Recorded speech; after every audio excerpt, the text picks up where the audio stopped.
kita sudah punya akses 3.500 Yes. kan untuk kesini. Betul. 3.500 sudah bisa menyaksikan Jakarta yang another level, maksudnya dilihat dari atas. Kita bisa menikmati macetnya Jakarta tanpa bermacet-macetan gitu. Dari sini kita bisa ngelihat suasana Jakarta walaupun padat, tapi kita tetap bisa nyaman di tempat ini sih.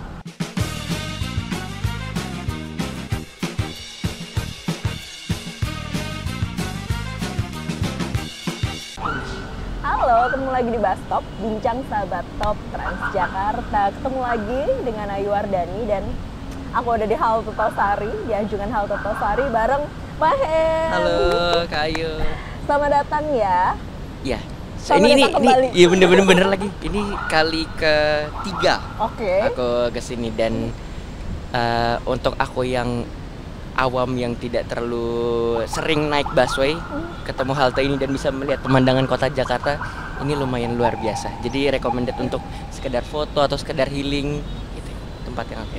Siapa tahu juga bisa jadi inspirasi kamu buat menciptakan Bener karya lagi. selanjutnya gitu. Di tengah hiruk pikuk Jakarta, Iya, ini bisa ternyata. menjadi tempat yang kayak apa ya, stress release. Karena waktu itu aku juga sempat kesini pas waktu sunset, jadi kayak tempatnya tuh Kamu oke lah. ngeliatin sunset sambil galau nggak sih? Biasanya sih anak-anak senja ya Kak. Anak Oke, senja yang kayak, anak senja. gitu. Kamu termasuk anak senja? Enggak, tapi menikmati kayak awan-awan yang kayak gitu. Jadi di handphoneku tuh banyak foto-foto, kayaknya lebih banyak foto yang bukan subjeknya orang tapi kayak langit-langit gitu. Oke, nah apakah ini juga yang akhirnya jadi Mahen tuh orang ngehnya kamu tuh sad boy, iya nggak sih? Lagunya lagunya tuh banyak yang galau-galau gimana gitu ya. Kalau bicara tentang sad boy-nya ya Kak, pengennya sih cuma di lagunya. Kalau bisa jangan sampai ke orang-orangnya. Nah, kenapa sih mukanya ikutan? Kalau bisa jangan sampai ke orang-orangnya karena ada beberapa case ketika rilis lagu ngalamin lagi Kak jadinya. Oke. Jadi kayak ngalamin, takutnya jadi kayak curse gitu loh, kayak apakah ini sebuah kutukan? Janji lagu. Tapi maksudnya mungkin itu sebuah kebetulan aja sih Kak. Cuma dari dulu karena emang suka dengerin apa ya, referensi musik yang aku dengerin tuh lagu-lagu yang belet-belet galau gitu loh. Mungkin makanya ketika rilis lagu galau dan kayak kakak tadi mukanya didukung dengan kayak seperti kesedihan gitu. Jadi orang anggapnya ini kayak sad boy deh. Padahal enggak ya? Padahal yang biasa-biasa Nggak aja. banyak. Nggak banyak, Ya, tapi ngalamin. Iyalah. Tapi kamu nyadar nggak sih lagu-lagumu tuh ya banget lagi orang-orang tuh ngalamin gitu, relate sama kehidupan sehari-hari segala usia. Bahkan yang aku amazed ya dari mereka kan ngasih kayak feedback setelah dengerin lagunya. Ada yang tidak lagi mengalami galau, jadi galau dengerin lagunya itu kayak berarti lagunya luar biasa ngena di merekanya, itu kayak sebuah apa ya? Mungkin kalau musisi itu sebuah pencapaian luar biasa karena berarti isi pesan lagunya tuh nyampe, gak cuma dari musiknya tapi dari liriknya, dari keseluruhan lagunya juga. Itu bener-bener kayak happy banget sih dengernya walaupun konteksnya lagu sedih ya. Dan tahu nggak sih, aku ngalamin di salah satu lagumu dalam kondisi yang nggak kenapa-napa. Nggak kenapa-kenapa. Iya, kalau dengerin lagu itu kayak jadi yang gue kenapa ya, pura-pura lupa. Kayak jadi gloomy gitu ke. Kenapa ya kok kayak gini rasanya ya? Iya, dan itu masuk playlist gue yang kayak gloomy gitu. Aku nyanyiin rap dikit ya. Aduh. Kita agak flashback, ini tahun 2019 akhir Ini lagu rilisnya. debutnya kamu. Yap, betul, Dan lagu langsung debutnya. hits banget. Puji Tuhan, itu bener-bener lagu pertama kali. Sebenarnya sempat agak cerita sedikit ya, sempat kayak Cover ya. ke pressure untuk kayak udah layak belum ya, udah bisa belum ya punya lagu sendiri, karena dari cover gitu kan, jadi dari nyanyiin lagu orang ketika dikasih lagu. Kebetulan itu yang ciptain bukan aku. Ya. Jadi ada penulis namanya Kak Pika Iskandar. Jadi ngirim draft lagu dan ya itu pergumulan hatiku tuh kayak ini udah layak belum ya, udah bisa belum ya. Takutnya kayak komennya yang dibayangin di kepala tuh kayak bagusan nyanyi cover, nyanyi lagu orang gitu-gitu kan. Oke, dan Takutnya penerimaannya tuh luar biasa sampai sekarang tuh Iya, oke banget loh. Makanya mungkin di momen sekarang di Tosari ini aku mau ngerimain sedikit review untuk kalian. Jangan lagi rindu cinta, ku tak mau ada yang terluka. Bahagiakan dia, aku nggak apa-apa, biar aku yang pura-pura lupa. Aku nggak apa-apa Ya, gitu. aku nggak apa-apa gitu. Ya, bahagiakan dia, aku Iya. nggak apa-apa kayak Sebenarnya itu sengalah kata-kata klise sih Kak, kayak tapi aku kok masih sakit ngucapin? hati tahu, Iya, cuma iya. kayak bilangnya kayak iya nggak apa-apa udah. Tapi kadang-kadang memang ada beberapa yang harus dikorbankan untuk kayak bisa step forward aja sih. Dan ini pernah kamu alami? Setelahnya. Oh, bahkan Ya itu setelahnya. tadi aku bilang. Jadi jangan-jangan laguku ini jadi curse untuk diriku sendiri ya kayak. Enggak deh. Tapi kalau dipikirin jadi kayak disambung-sambung direlate-relatein gitu jadinya. Oke. Tapi menurutku ya sudahlah, mungkin itu memang kebetulan aja gitu. Itu ngomongin salah satu lagu hitsnya kamu yang sampai 10 pekan ya. Iya. Merajai tanggal lagu nasional, itu Kayak keren 2 banget. bulanan, hampir 3 bulanan gitu. Itu keren banget untuk lagu debut, lagu pertama yang lagumu sendiri. Jadi udah nggak harus udah nggak harus nanya ya layak nggak sih punya lagu sendiri. Nah, sebenarnya gimana sih awal kamu akhirnya terjun di dunia musik? Oke, sebenarnya itu dari awal ketidaksengajaan atau ketidakseriusan aku untuk di musik ini sih. Dulu hobinya tuh yang kayak olahraga bola banget, kayak ekskul bola. Sampai akhirnya di dunia perkuliahan itu ada ketentuan dari kampus ya untuk ngambil 2 UKM gitu loh Kak. Aku lupa 2 atau pokoknya harus ada UKM yang harus diambil lah gitu loh. Nah, aku ngambil futsal itu, sepak bola itu, dan itu nggak ada yang seleksinya gitu. Satu lagi cadangan kalau misalkan tiba-tiba kayak nggak bisa di futsal atau apa, satu dan lain hal gitu. Jadi nyoba-nyoba kayak nyanyi. Waktu SMA pernah, tapi untuk teman-teman sendiri aja yang dengar gitu kan. Berarti thanks to ekskul kampus ya? Iya, makanya habis itu nyoba, ada audisinya Kak. Kayak ajang pencarian bakat gitu. Wah. Jadi kayak tapi dalam hati kayak diterima, syukur nggak ya udah deh. Ini kan kayak cuma untuk jadi backupku kalau misalkan nggak bisa hadir di UKM yang satunya kan. Terus akhirnya diseleksi, di audisi terus diterima, dan akhirnya jadi ketemu sama beberapa mahasiswa-mahasiswi lainnya, terus yang kayak senior juga yang untuk membimbing yang sama-sama menyukai musik gitu lah, sampai akhirnya mulai cover. Bikin cover tuh berarti dari UKM itu? Karena banyak antusias dari teman-teman sekitar, jadi kayak ngedorong diri sendiri untuk kayaknya nyoba-nyoba di sosial media cover gitu. Karena awalnya aku gak bisa main gitar, jadi kayak sama temen dulu bareng-bareng, terus kayak juga malu gitu loh Kak. Karena dulu sempat main malu untuk punya bakat yang baru gitu loh, makanya kayak untuk nyalurin sesuatu hal yang baru kayaknya belum untuk kayak sendiri pede gitu. Oh ya, aku inget dulu SMA sempat punya SoundCloud. SoundCloud tuh kayak ya aplikasi yang audio buat dengerin cover tapi nggak ada mukanya gitu. Beberapa tahun lalu itu hits ya. Kalau kalian ingat itu logonya warnanya orange. Nah habis itu mulai cover, terus akhirnya beli gitar ala-ala yang penting bisa main dulu, dan akhirnya ya keterusan sampai akhirnya di tahun 2019 punya kesempatan untuk join ke sebuah label di label Indosemar gitu, dan akhirnya dikasih lagu itu deh. Dikasih lagu yang akhirnya langsung meledak gitu. Dan sebenarnya yang aku sedikit banyak cerita yang aku tahu, jadi lagu Pura-Pura Lupa itu udah draft lagu lama, mungkin sekitar 3 tahun 4 tahun sebelum aku ditawarin itu, dan sudah pernah ditawarin di beberapa penyanyi lain. Tapi belum cocok. Tapi di penyanyi lain mungkin kayak nggak cocok gitu dia. Ya mungkin memang jodohnya di aku, di pas ditawarin lagu itu aku buat kayak aku sebenarnya nanya ke orang tua aku dulu Ki. Walaupun mereka tidak expert di bidang musik, tapi kayak nanya ke orang tua dulu ini gimana. Ya udah oke, kayaknya bisa dicocok ya. Akhirnya kita masuk ke dapur rekaman. Dan definisi jodoh tuh nggak ketuker ya, antara Mahen dan lagu Pura-Pura Lupa. Jodoh nggak kemana. Iya, jodoh nggak kemana. Nah sebenarnya kalau aku lihat dari ceritamu yang udah-udah, lagu Pura-Pura Lupa ini ya cukup mewakili kamu, tapi ternyata setelahnya. Setelahnya. Nah setelah itu, apakah ada lagu-lagumu yang lain tuh yang menginspirasi bikin lagu baru? Nulis lagu nggak sih? Iya, aku nulis juga, tapi setelah beberapa rilisan lagu baru aku berani untuk kayak nulis lagu, karena ya itu tadi, ketika memang aku tuh tipe orang yang mempelajari dulu dan kayaknya udah bisa nih untuk terjun di situ, baru berani mulai nulis.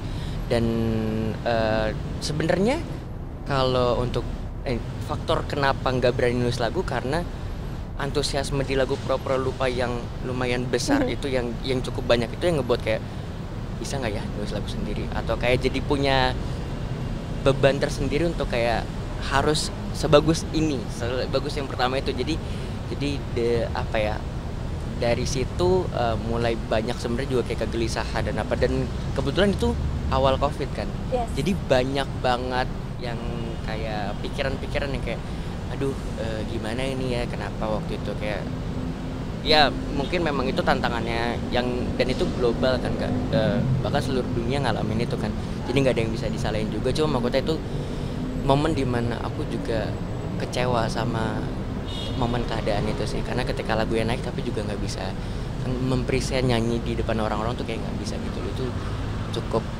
kecewa, apa ya, di momen aku di bidang musik itu yang agak berat sih gitu. Jadi nulis lagu juga jadi lebih takut lagi, rilis lagu juga jadi ragu lagi ya karena Tapi waktu sih. Covid tuh sempat rilis beberapa lagu nggak? Iya, karena kan nggak bisa off air juga ya, Iya. nggak bisa bertatap muka sama orang-orang yang baik, dan kalaupun bisa harus yang swab dulu PCR dan sebagainya macam lainnya. Itu yang ngebuat daripada kita nggak ngapa-ngapain, ya udah kita tetap rilis lagu ya. Dari pihak kantor juga bilang kayak kita tetap rilis lagu ya, apapun yang terjadi ya nggak apa-apa. Itu adalah dukanya waktu Yeah. awal-awal secara profesional terjun di industri musik. Sukanya apa aja sih jadi penyanyi? Sukanya, jadi kalau dulu tuh, ini aku time skip ke belakang dulu ya Kak. Jadi dulu kalau misalkan ditanya sama orang cita-citanya mau jadi apa, aku jawabnya kayak spontan, hui gitu. Jadi kayak ditanya mau terkenal tapi nggak tahu mau jadi apa. Yang penting terkenal dulu aja. Maunya jadi kayak itu kata-kata yang ada di kepala aku aja, maunya terkenal. Kalau dulu pengennya jadi pemain bola karena emang sukanya di bidang bola kan, tapi kalau ditanya jawabannya pengen terkenal. Sampai akhirnya punya kesempatan itu, ya bisa dibilang sukanya ya jadi inner child-nya dulu yang dipengenin sejak kecil, terkenalnya jadi kayak pengen dikenal orang deh, pengen jadi spotlight gitu loh Kak. Ya, dan Gitu udah. sih. Dan puji Tuhan jadi dikenal lewat lagu Pura-Pura Lupa itu sih. Apa rasanya jadi spotlight? Eh Dengan karya ya? iya, rasanya sebenarnya kayak deg-degan gitu sih. Kadang kalau kayak jalan kayak jadi pusat perhatian gitu kan. Tapi kayak ini keinginanku yang aku pengen dari kecil itu sih. Jadi mungkin apa ya, sejalan dengan apa yang ku jalanin ketika rilis lagu kan, jadi dikenal banyak orang, jadi mempermudah untuk mempromosikan lagu dan lain-lainnya gitu sih. Jadi kayak puji Tuhan karena memang sejalannya itu jadi mempermudah ke kegiatanku aja sih.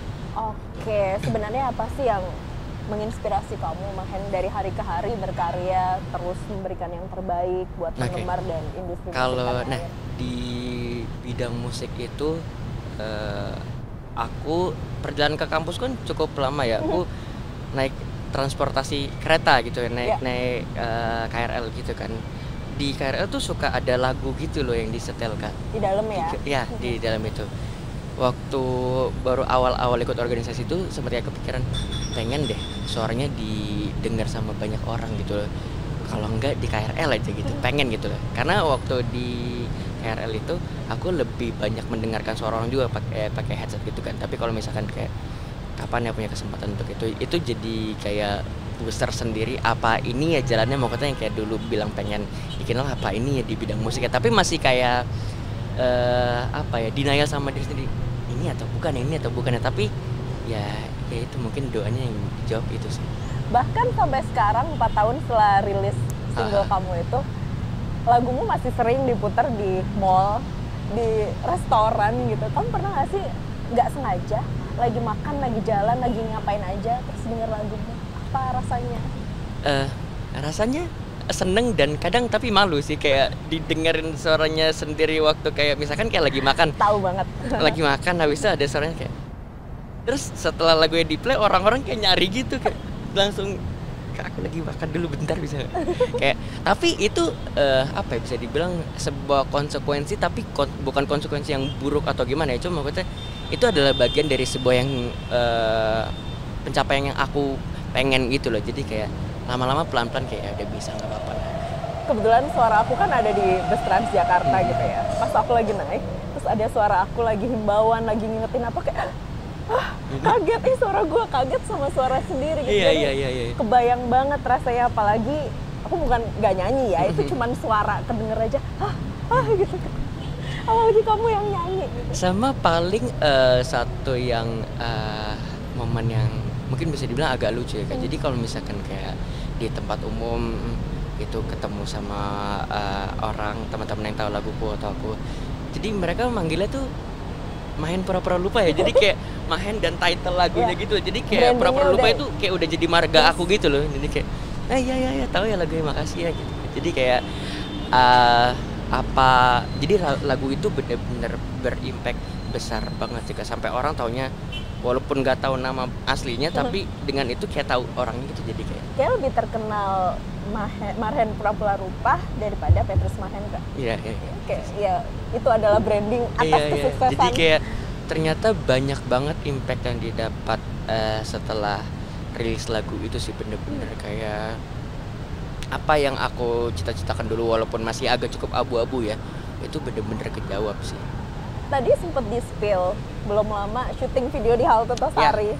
Jadi gimana kesannya? Kesannya karena memang sebelum syuting itu sempat ngecek tempat gitu kan Kak, dan kebetulan ada temanku yang penyanyi juga pernah di sini, jadi kayaknya ini lumayan spot yang memungkinkan untuk syuting dengan view yang masih Jakarta, jadi orang tahu ini Jakarta banget sih. Dan kadang kan kita kalau syuting kan milih kayak keluar kota di mana, ternyata di Jakarta ada tempat yang cukup oke lah, bisa dibilang bagus banget karena dengan inovasi di Halte Tosari ini bisa ngebuat sorenya Jakarta tuh terlihat lebih senja banget karena kan lewat itu. Jadi kayak tempat ini menjadi bisa dibilang menjadi pilihan pertama untuk kayak bisa nggak ya untuk di sini kayak gitu sih. Iya, dan kamu baru aja launching album baru. Apa judulnya? Judul album barunya tuh Chapter 1.5 1.5 gitu. Itu ada 2 lagu baru ya? Iya, itu ada 2 dalamnya. lagu baru. Jadi kalau aku boleh jelasin sedikit kenapa namanya Chapter 1.5, itu karena ada beberapa lagu yang sudah pernah dirilis tapi di rearrangement ulang menjadi lebih akustik, dan titik 5 itu kayak setengahnya, maksudnya ada lagu baru di dalam situ biar lebih fresh gitu, biar nggak cuma merearrangement semua lagunya gitu sih. Ada pura-pura lupa juga di situ. Iya. Terus Dan pura-pura lupa syutingnya di sini.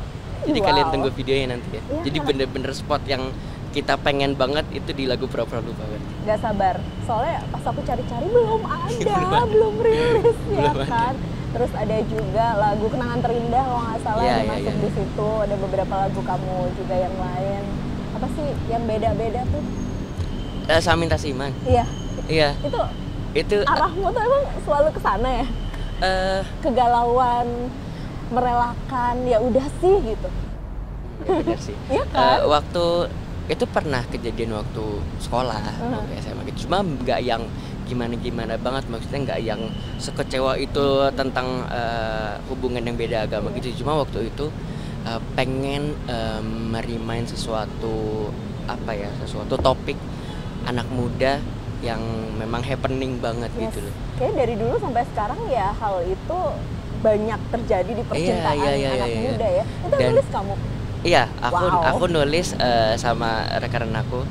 Itu kakaknya salah satu teman yang bekerja di sini, Iya, Mas iya. Bebe. Tadi kita Kru udah kita. ngobrol dan kayak ternyata masih itu.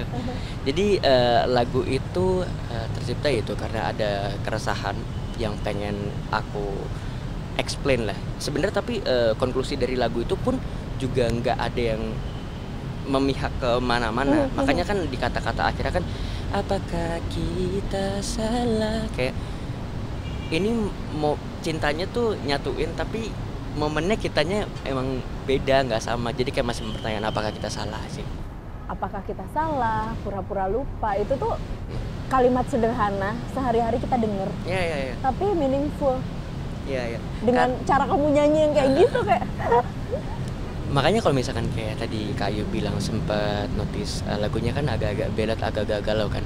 Aku nggak terlalu pengen banyak ngasih ornamen musik di lagunya karena biar kata-kata kesehariannya itu bisa kerasa sama pendengarnya aja sih. Oke, mungkin ini salah satu alasan ya kenapa lagu-lagu Mahen tuh semua umur gampang banget mencerna. Jadi juga aku pengen bilang apa ya, musik yang bagus itu bagus atau enggaknya itu kan preference orang masing-masing ya.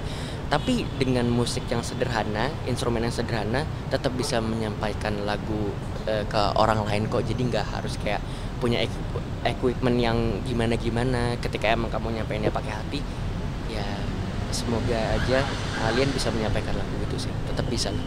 Oke, jadi sebenarnya apa yang menginspirasi kamu? Siapa sumber inspirasi Mahen Sumber selama ini? inspirasi dalam bermusik. Yes. Kalau dalam bermusik dulu aku dengernya lagu-lagunya Chris Patti, kan yang Iya. galau-galau banget kan. Iya, oke. Maafkan kali ini aku harus jujur. Oke. Terus kayak Samson. Samson, Kak Kenangan Kahitna juga Terindah. nggak sih? Lagu-lagunya kan juga Kalau ya, iya ya Kahitna, aduh aku lupa. Ada beberapa Mantan lagu Terindah yang gitu-gitu. Dewa 19 kayak Oh. gitu-gitu yang bener-bener emang reference yang aku denger emang lagu-lagu ballad sih. Jadi sebenarnya gak heran kalau misalkan lagu-lagunya Mahen itu rata-rata lagu-lagu yang galau dan ballad gitu sih. Kalau Dewa tuh kan banyak kalimat puitis gitu. Kalau Chris Patti mungkin iya ya banyak apa sih kalimat-kalimat yang emang kayak Iya, lagu iya, kamu iya. sehari-hari.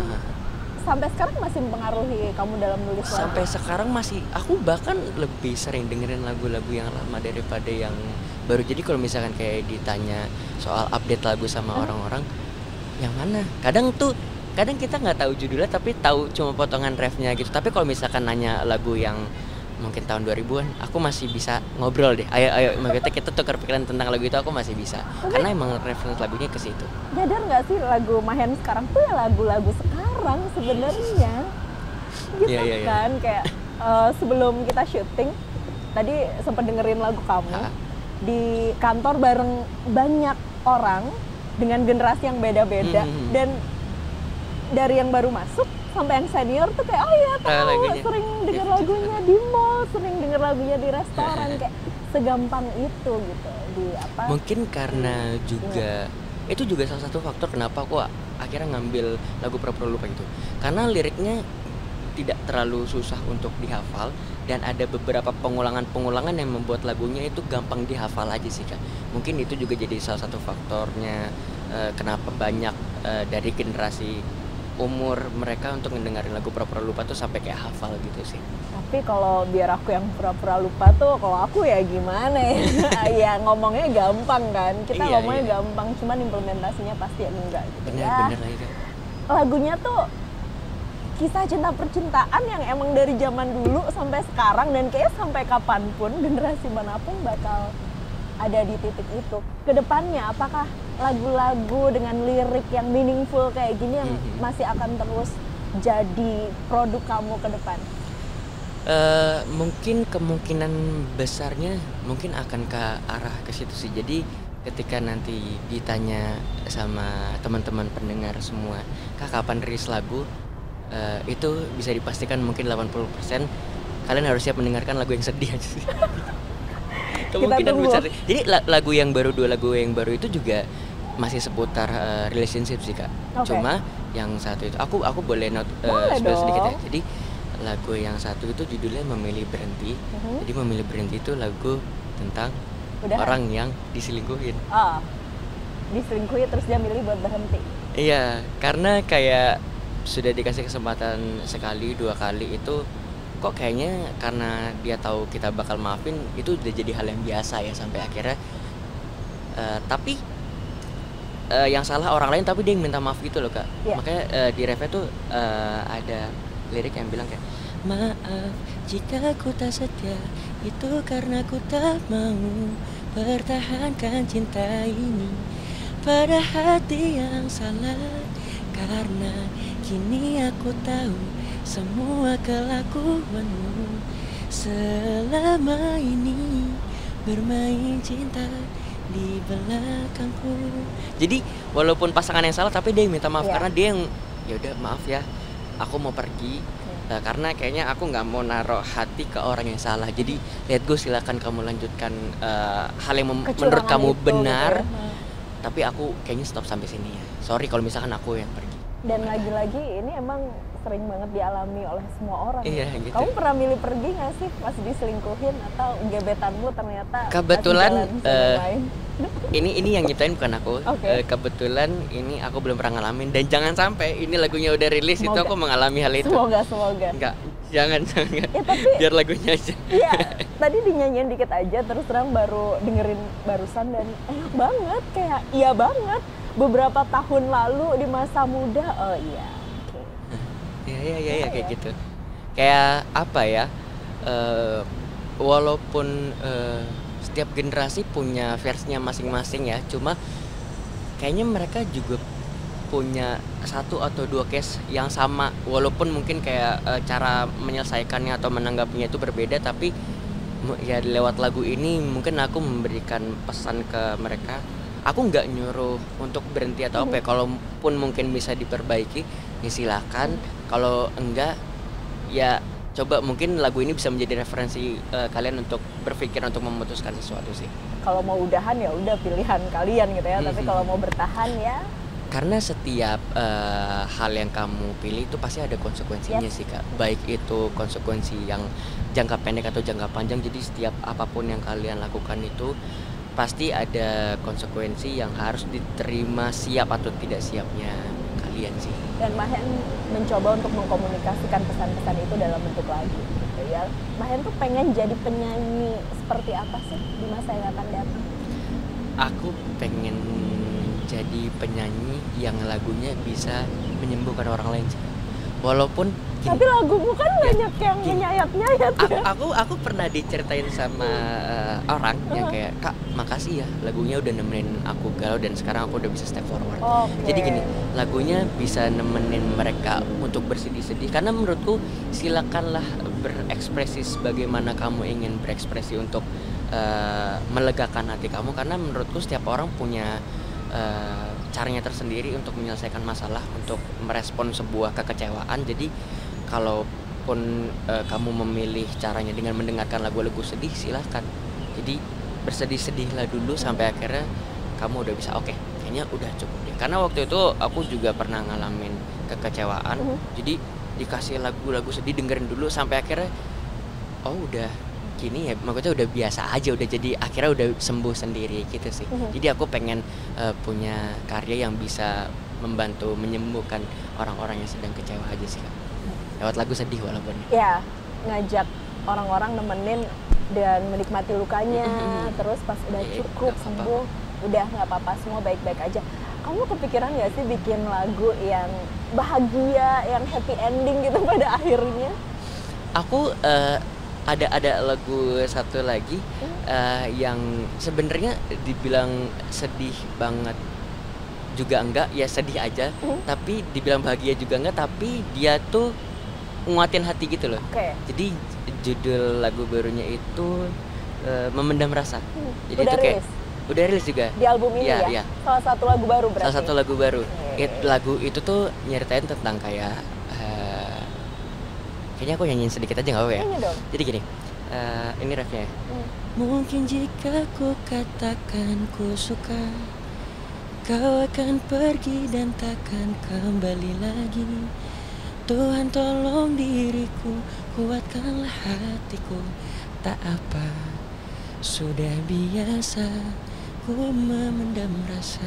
Itu kayak dari lirik itu kayak nggak apa-apa, gue udah biasa. Jadi cuma minta bantuan sama Tuhan, Tuhan tolong kuatin ya, gue nggak apa-apa, nggak yang kecewa banget, tapi ya tolong dikuatin aja. Jadi lagu itu pengen ngebuat orang lebih kuat aja dalam menghadapi fakta dunia sih. Kadang kan apa yang menjadi teori sama prakteknya itu Beda. agak sedikit beda ya. Ketika memang tidak sejalan sama teorinya itu, ya nggak apa-apa, ini fakta yang terjadi ini, ayo semangat, kuat ya. Sadar nggak sih, tadi udah berapa lama ngobrol sama Mahen tuh kayak nggak apa-apa. Nggak Nggak apa-apa. apa-apa, Kamu sepasrah itu? Karena gak apa-apa untuk tidak baik-baik aja sih. Oke. Karena itu proses hidup manusia ya. Karena Jadi pasti lewat ya? iya dan menurutku yang gak boleh atau yang apa ya, yang disayangkan ketika kamu lagi gak baik-baik aja, kamu udah nggak bisa ngerasain rasa kecewa. Itu kayaknya udah di next level dari Iya. rasa kecewa deh. Ketika kamu sedih, kamu udah kayak oh ya udah gitu. Jadi pengennya ya nggak apa-apa, sedih-sedih itu proses penyembuhan kamu masing-masing lah. Jadi berbahagialah kalian yang masih bisa merasakan sedih, karena banyak orang mungkin di luar sana yang sedihnya sudah jadi hal yang biasa karena kayak udah sering gitu loh. Kadang takutnya sampai kayak harus konsultasi sama psikiater, psikolog gitu. Jadi ketika memang cara penerimaan kesedihan kamu itu mungkin dengan menangis, ya silahkan lakukanlah apa yang melegakan hati kamu aja sih. Mahen, kamu setuju nggak sih biasanya kalau orang sedih dengerin lagu sedih itu tuh emang bakal jadi sedih banget tapi habis itu udah. Pernah ngelakuin Iya, iya, itu? iya. Pernah ngalamin? Ya itu tadi sih, aku berharapnya pendengarku itu bisa memaknai lagu itu sebagai proses dia untuk kayak ngelangkah lagi selanjutnya, walaupun emang di awal tuh berat banget pasti. Sesuatu hal yang tidak menyenangkan atau tidak biasa kita jalankan itu pasti akan terasa berat. Kayak misalkan kalau kita di kantor baru dengan suasana yang baru, adjustnya tuh mungkin agak sedikit susah karena kita nggak tahu habit kebiasaannya di kantor baru itu gimana, teman-temannya gimana, cara berkomunikasi itu gimana. Tapi pelan-pelan ketika memang kita sudah bisa menyesuaikan diri dengan lingkungannya itu, pelan-pelan bisa kok. Kalaupun itu nggak bisa, mungkin yang jadi pertanyaan, kamu sudah, maksudnya kamu willing untuk nerima lingkungan baru itu atau enggak? Kalau misalkan enggak, kan juga ada beberapa teman-teman kamu yang sudah ada di situ yang mungkin juga pindahan dari kantor lain yang juga butuh penyesuaian. Gitu aja sih. Sampai Jadi memang kapan harus sih gitu. Mahen pengen berkarir di industri ini? Kalau ditanya sampai umur berapa, aku sejauh ini belum kepikiran sampai kapan sih. Aku punya sedikit apa ya, pencapaian yang pengen aku tuju. Aku pengen punya lagu yang mungkin nanti dikasih kesempatan untuk naik lagi dan aku bisa bawain, karena waktu itu pura-pura lupa naik dan waktu itu COVID. Jadi sejauh ini aku pengen nyanyiin laguku yang mungkin nanti akan bisa dibilang kalau bahasa anak zaman sekarang viral, tapi bisa dinyanyiin secara live gitu sih. Karena itu yang kayaknya belum sempat aku rasakan. Sekarang kayaknya berkaryanya aja yang tulus. Kalaupun dapat penghargaan itu adalah bonus yang mungkin akan kamu dapatkan, tapi jangan jadi patokan kamu berkarya untuk dapat penghargaan. Aku pengen nulis lagu aja dengan tulus, itu bisa nyampe ke pendengar, penonton. Kalaupun dapat penghargaan itu bonus atas pencapaian kamu aja. Yes. Kalaupun enggak apa-apa, karena bukan itu yang jadi tujuan kamu. Gitu sih. Terus siapa sih yang paling menginspirasi kamu gitu dalam berkarya? Kalau menginspirasi, mungkin ini jawabannya agak klise ya. Doa mama sih, Kak. Oke, aku pikir cincin yang ada di jari kamu. Kak, bisa dibilang mama, karena kayak pengambilan keputusanku waktu kayak pertama kali di lagu Pura-Pura Lupa pun itu aku melibatkan mamaku untuk kayak mendengarkan lagunya, gimana mah ini lagunya cocok nggak ya untuk main. Jadi kayak beberapa kekecewaanku yang besar juga pun juga itu aku curhatin sama mama sih. Sebenarnya aku juga bukan yang deket banget sama mama, sama orang tuaku. Cuma ketika emang anak laki-lakinya lagi sedih, agak bingung mau cerita ke siapa, sama orang yang bener-bener emang pengen mendengarkan. Kadang kalau misalkan kita cerita sama teman atau apa, temen tuh kayak yang tipe ngasih masukan gitu. Kadang kita kan coba ada di sisi yang kita pengen didengerin aja sih. Jadi mungkin kayaknya waktu itu menurunkan ego untuk kayak walaupun gak deket sama mama, kayak kayaknya ini momen untuk cerita sama mama nih. Jadi itu salah satu sosok orang yang membuatku kayak untuk semangat terus, gak apa-apa, apapun yang terjadi mama doain ya. Dan itu bikin kamu terus berkarya sampai sekarang gitu ya.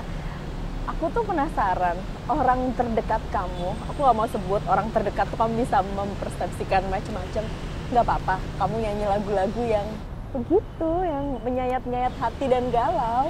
Mungkin orang-orang terdekatku yang pertama aku kasih info kalau misalkan aku akan ada di ibaratnya di kolam musisi yang nyanyi lagunya ballad dan galau. Jadi mereka kayaknya nggak kaget sih, Kak, untuk itu, karena dari awal sudah aku kasih tahu nih lagunya kayak gini.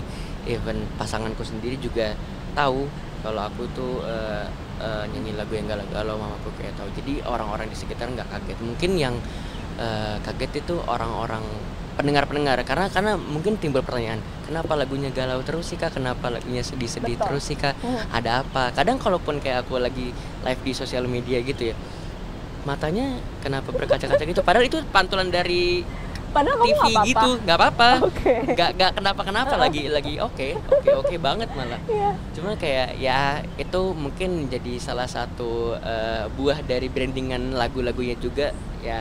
Tapi nggak apa-apa karena mungkin dari itu orang mengenalku sebagai orang yang punya apa ya, brandingan yang jelas gitu loh. Oh ini lagunya lagu sedih, main tuh gini gitu. Jadi nggak yang melenceng dari koridor musik yang sudah aku jalanin aja sih. Sebenarnya brandingnya udah dapet, brandingnya kuat banget gitu ya. Aku pernah pasang lagu kamu yang pura-pura lupa di Instagram Stories. Terus banyak banget yang nanya dan ngomongin kayak, Bayu kenapa Lagi ya? kenapa? Iya bener, kayak gak apa-apa. Aku habis makan terus denger lagu itu dan oke, mau aja gitu, mau posting aja. Ya sama kayak Mahen mau nyanyi aja, emang nyanyi itu yang aja. dinyanyiin nggak apa-apa gitu. Jadi mungkin sahabat TJ, sahabat topnya Transjakarta, mulai sekarang please deh berhenti kalau lagi nyanyi lagu sedih ya Iya.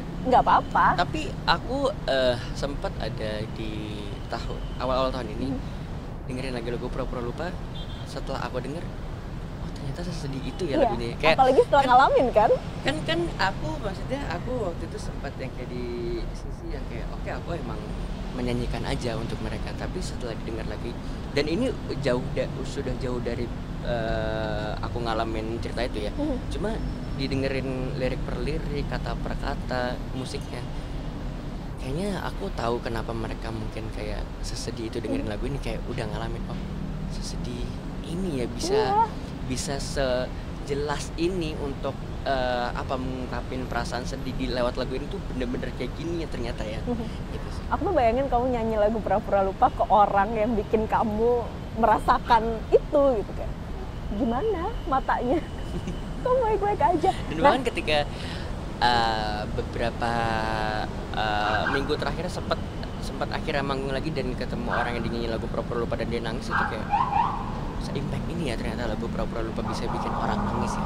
Bahkan kalau ya itu tadi, kalau misalkan aku bilang padahal mereka lagi nggak ngerasain apa-apa, cuma pengen ikutan nyanyi, tapi mereka mungkin ngerasain rasa sedih di lagunya sih. Dan kita tentu aja nungguin lagu-lagu lainnya kamu yang bisa menemani semua orang buat bertumbuh, berproses, dan melewati fasenya masing-masing dengan baik. Nah, udah ngomongin musik, kita ngomongin sedikit tentang Jakarta ya. Oke. Kamu kayak aku beraktivitas di Jakarta, kuliah segala macem di Jakarta, tapi kita tinggal di daerah penyangga, Iya. di sekitar Jakarta. Gimana kamu melihat kemajuan transportasi yang ada di Jakarta yang bisa menghubungkan kita warga penyangga untuk masuk Jakarta dengan mudah? Menurutku terlepas dari inti Transjakarta itu menyambungkan aktivitas orang dari satu lokasi ke lokasi lainnya, ini sih yang aku nggak habis pikir, halte Tosari ini sih. Jadi ngebuat brandingan Transjakarta itu bukan cuma sekedar halte, tapi juga bisa menjadi tempat bisa dibilang mungkin rekreasi atau tempat nyaman untuk sekedar mungkin setengah jam untuk kayak mengabadikan momen di sini. Jadi menurutku ini sebuah inovasi yang luar biasa ya di tengah kota metropolitan yang penduduknya itu padat banget. Bisa dibilang kalau misalkan orang bilang kapan sih Jakarta nggak pernah macet ya, mungkin saat waktu libur-libur tertentu, lebaran dan apa, tapi kita bisa menikmati macetnya Jakarta tanpa bermacet-macetan gitu. Dari sini kita bisa ngelihat suasana Jakarta walaupun padat, tapi kita tetap bisa nyaman di tempat ini sih. Itu sih yang aku salut sih. Di belakang kita Bundaran HI. Dulu beberapa tahun lalu, agak lama sih ya, mungkin 10-11 tahun lalu itu masih banyak tukang dagang di sekitaran Bundaran HI. Kamu ngalamin kan? Iya. Sekarang udah bersih banget, tapi untuk bisa ngelihat pemandangan dari atas itu tuh mahal banget ya. Harus masuk mall atau harus nginep di hotel-hotel yang Di mahal. kiri kanan di gedung-gedung ini. Gedung-gedung tinggi ini gitu.